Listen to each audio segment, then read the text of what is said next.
Hi നമസ്കാരം, ഞാൻ Rakesh M G ടിപ്സിലേക്ക് എല്ലാവർക്കും സ്വാഗതം. എല്ലാവരും സുഖമായിട്ടിരിക്കുന്നു വിശ്വസിക്കുന്നു. ഇന്ന് ഞാൻ പറയാൻ വന്നിരിക്കുന്ന ഒരു കാര്യം എന്ന് പറഞ്ഞാൽ, വാഹനം എടുക്കുന്ന സമയത്ത്, അതായത് ഒരു പുതിയ വാഹനം എടുക്കുന്ന സമയത്ത് ഫീച്ചേഴ്സ് കുറവുള്ള വാഹനങ്ങൾ എടുക്കുന്നത് നല്ലതാണോ?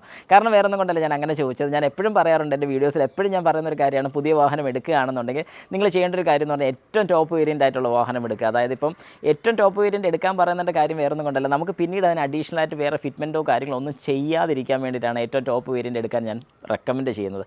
പക്ഷേ ഏതൊരു സാഹചര്യത്തിലാണ് നിങ്ങൾ ഏറ്റവും ടോപ്പ് വേരിയൻ്റ് എടുക്കാതെ ഒരു ബേസ് വേരിയൻ്റ് അല്ലെങ്കിൽ ഒരു മിഡ് വേരിയൻ്റ് എടുക്കേണ്ടതെന്ന് എന്നോട് ചോദിക്കുകയാണെങ്കിൽ ഞാൻ എപ്പോഴും പറയുന്നൊരു കാര്യം എന്താണെന്ന് പറഞ്ഞാൽ, ഓട്ടം കുറവുള്ള വാഹനം, അതായത് ഓടത്തില്ല. ഞാൻ ഈ എടുക്കുന്ന വാഹനം കുറച്ച് നാളത്തേക്ക്, ഏകദേശം 1 മാസം ഓടിക്കും, പിന്നെ ഒരു 7-8 മാസം ഞാൻ നാട്ടിൽ കാണത്തില്ല, വെറുതെ കിടന്നു പോകും വാഹനം, ഇങ്ങനെയൊക്കെ പറയുന്ന ആൾക്കാർ അല്ലെങ്കിൽ ഇങ്ങനെയൊക്കെ ചെയ്യുന്ന ആൾക്കാർ അല്ലെങ്കിൽ നാട്ടിലില്ലാത്ത ആൾക്കാർ ഞാൻ ഒരു കാരണവശാലും ടോപ്പ് വേരിയൻ്റ് എടുക്കാൻ റെക്കമെൻഡ് ചെയ്യത്തില്ല. വേറൊന്നും കൊണ്ടല്ല, ഒരുപാട് അഡീഷണൽ ഫീച്ചേഴ്സ് ആ വാഹനത്തിൽ വരുന്നുണ്ട്. ശരിക്കും നമുക്ക് ഈ അഡീഷണൽ ഫീച്ചേഴ്സിൻ്റെയൊക്കെ ആവശ്യമുണ്ടോ എന്ന് ചോദിച്ചു കഴിഞ്ഞാൽ ഒരു കാരണവശാലും നമുക്കതിന് ആവശ്യം വരുന്നില്ല. അങ്ങനെ ആവശ്യം വരുന്നില്ലെന്നുണ്ടെങ്കിൽ ഇതൊക്കെ എന്തെങ്കിലും കംപ്ലയിൻറ്റ് ഉണ്ടാക്കുമോ എന്ന് ചോദിച്ചു കഴിഞ്ഞാൽ 100% ഈ പറഞ്ഞ കാര്യങ്ങൾ കംപ്ലയിൻറ്റ് ഉണ്ടാക്കാനുള്ള ചാൻസസ് വളരെ കൂടുതലാണ്. എന്തുകൊണ്ടാണെന്ന് ചോദിച്ചു കഴിഞ്ഞാൽ, ഇപ്പോൾ തന്നെ നമുക്കൊരു എക്സാമ്പിൾ പറയാനാണെങ്കിൽ TPMS, അതായത് ടയർ പ്രഷർ മോണിറ്ററിംഗ് സിസ്റ്റം, നമ്മുടെ വാഹനത്തിൻ്റെ ടയറിൻ്റെ പ്രഷർ അറിയാൻ വേണ്ടിയിട്ടുള്ളൊരു സിസ്റ്റമാണ്. അത് എല്ലാ വേരിയൻസിലും വരുന്നില്ല, ടോപ്പ് വേരിയൻസിലാണ് വരുന്നത്. ശരിക്കും ഇതില്ലാത്ത വേരിയൻ്റ് എടുത്താലും നമുക്ക് വാഹനം ഓടിക്കാൻ സാധിക്കും, ഓടിക്കുന്നതിന് വേറെ പ്രശ്നങ്ങൾ വരുന്നില്ല. അപ്പം ഇങ്ങനത്തെ ചില കാര്യങ്ങൾ മാത്രമാണ് ഞാൻ എടുത്ത് പറയുന്നത് വേറൊന്നും കൊണ്ടല്ല. ചില വാഹനങ്ങൾക്ക് സെൻട്രൽ AC വരുന്ന യൂണിറ്റ് ഉണ്ട്, അതായത് റൂഫിൽ AC വരുന്ന യൂണിറ്റ് ഉണ്ട്, AC ഇല്ലാത്ത യൂണിറ്റ് ഉണ്ട്. അപ്പോൾ ശരിക്കും പറഞ്ഞാൽ AC ഉള്ള യൂണിറ്റ് എടുക്കുകയാണെങ്കിൽ, ഇപ്പോൾ എക്സാമ്പിൾ പറയുകയാണെങ്കിൽ എർട്ടിഗ AC ഇല്ലാത്ത എടുക്കുകയാണെന്നുണ്ടെങ്കിൽ കുഴപ്പമുണ്ടോ എന്ന് ചോദിച്ചാൽ ഒരു കുഴപ്പമില്ല, അത്രയും കൂടെ റേറ്റ് നമുക്ക് കുറവുണ്ട്. ഇതവിടെ ഇരുന്ന് യൂസ് ചെയ്യാതെ പോയി അതിന് വേറെ കംപ്ലയിൻറ്റ് വരാനുള്ളൊരു സാഹചര്യം നമ്മളായിട്ട് ഉണ്ടാക്കുന്നുമില്ല.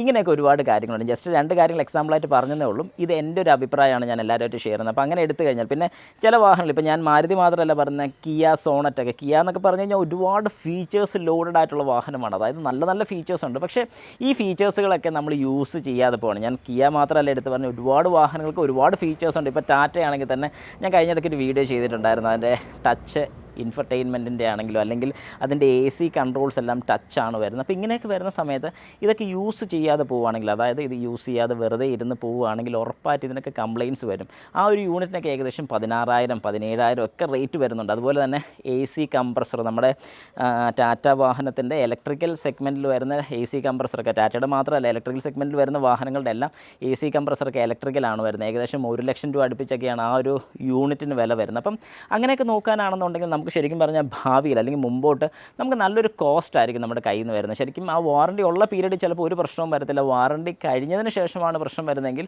നമ്മളിതെല്ലാം ക്യാഷ് മുടക്കി മാറേണ്ടി വരും. അപ്പം അങ്ങനെ നോക്കുമ്പോൾ ശരിക്കും ഒരു വലിയ ബുദ്ധിമുട്ടായിട്ട് നമുക്ക് മുമ്പിൽ വരുന്നതായിരിക്കും. നമ്മൾ സാധാരണ ഒരു മെക്കാനിക്കൽ അല്ലെങ്കിൽ ഒരു റോട്ടറി ടൈപ്പ് കംപ്രസറിന്, അതായത് ഒരു AC കംപ്രസറൊക്കെ വരുമ്പോൾ ഏകദേശം ഒരു 23 രൂപയ്ക്ക് അങ്ങേറ്റം, 23 വരത്തില്ല, അതിൽ താഴെ നിൽക്കത്തുള്ളൂ.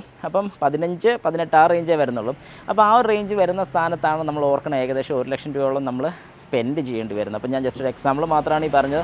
അതുപോലെ ഞാൻ പറയുന്ന ഫീച്ചേഴ്സ് കുറവുള്ള വാഹനങ്ങൾ, ഓട്ടം കുറവുള്ള ആൾക്കാർ എടുക്കുകയാണെങ്കിൽ നല്ലതായിരിക്കും എന്നൊരു സജഷൻ മാത്രമാണ് ഞാനിവിടെ വെക്കുന്നത്. നിങ്ങളുടെ അഭിപ്രായം കൂടി ജസ്റ്റ് ഒന്ന് കമൻറ്റ് ബോക്സിൽ കമൻറ്റ് ഇട്ടേക്കുക.